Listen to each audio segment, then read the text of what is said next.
What up, y'all? Andre, Big CEO, back again with another Garage Bibles Talks, the YBM version. Got my wife in with me today. We're going to talk about James. Let's get into it. Real word, real life, for all ears that can hear, from a mouth of a young black man.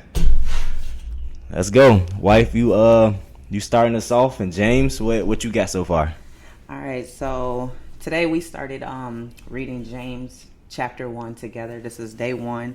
And I'm going to go ahead and pick up on James 1 through 4. And it starts off with just saying, brothers and sisters, count it all joy when you face trials.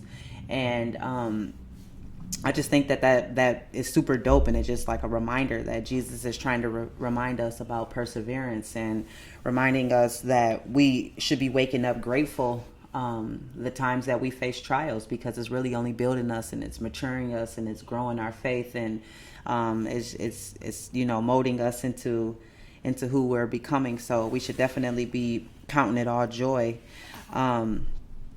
Also, it's life is not easy. It's tough, and it makes you feel like giving up all the time. So this verse really just stands out to me because even in marriage, we go through things that make us feel like we want to give up, or we want to question our decision, and all of those things. But really, those are the things that are molding us and bringing us to that victory that we always end up feeling.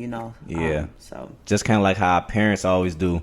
I feel like we always hear, like, me being that kid who my mama didn't really, I would say, watch or guide me.